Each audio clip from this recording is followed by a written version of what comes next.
عربي لبناني مقيم في برلين، كنت حابب إني أشتغل على موضوع شوي بتخصني، فبلشت أهتم بالتاريخ الفن الإسلامي. ومن هذا المنطلق بلشت أطور فكرة هلا الفضاء المتحفي كان دائما يعني عنده هالة عليها، يعني علي أنا شخصيا، لأني كنت طفل صغير برافق والدي دائما بكل زياراته للمتاحف.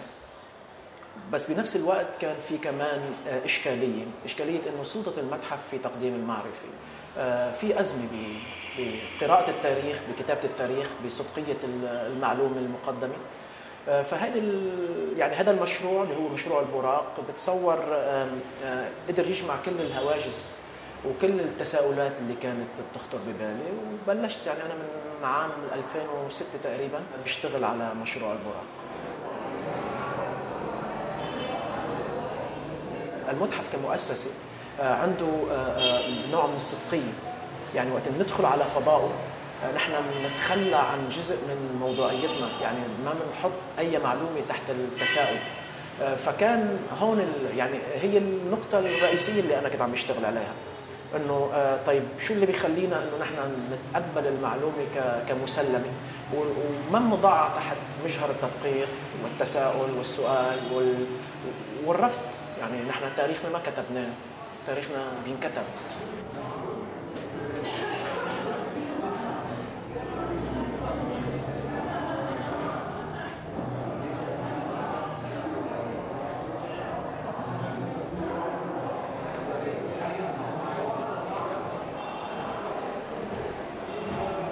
هو البراق الجزء الأول، لأنه البراق 3 أجزاء، هو تريلوجي، والجزء الأول والثاني اللي هن معروضين حاليا بهذا المعرض.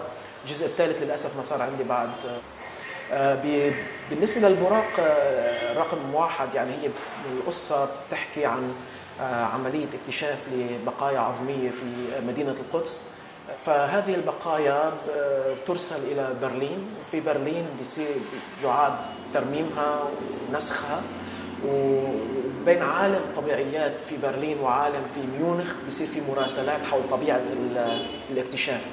واحد من العلماء بيقول إنه هذا يعني بقايا حصان مع تشوه خلقي، والثاني بيروح على الموروث الميثولوجي وبيقولوا انه هذه تمظهر لحاله كانت موجوده بطلت موجوده، وبيبني كل النظريه تبعيته على قصه يعني الحيوان المجنح.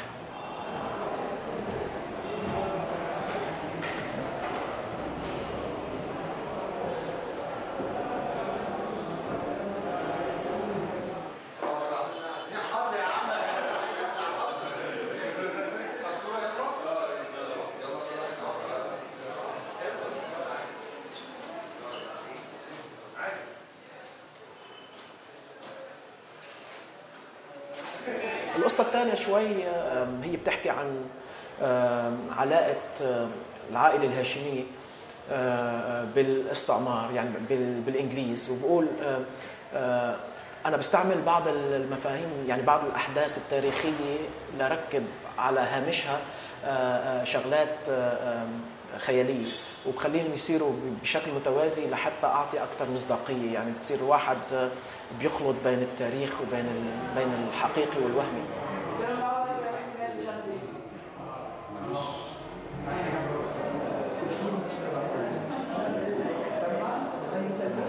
بالغرفة المقابلة في مشروع الإيد اللي هو شاغل على تمثال الشهداء ببيروت ما قبل الحرب ما بعد الحرب، وعلاقة المجتمع اللبناني بالشهيد اللي هي علاقة كثير متناقضة. يعني فيها نوع من التوثيق من دون ما نلغي الجهة البصرية، لأنه بالنسبة لي أنا كفنان ماني موثق، ماني رجل تاريخ، أنا بستعمل التاريخ لأقدم صورة بصرية.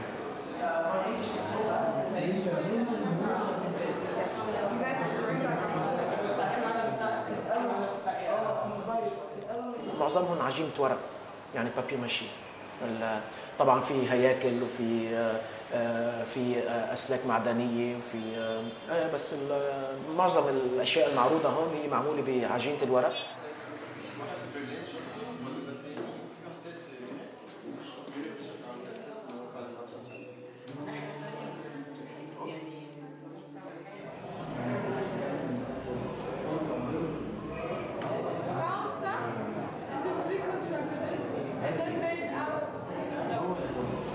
النسخة الرئيسية موجودة بميونخ، والديسبلاي تبعها كتير بيشبه المتاحف تبع القرن التاسع عشر.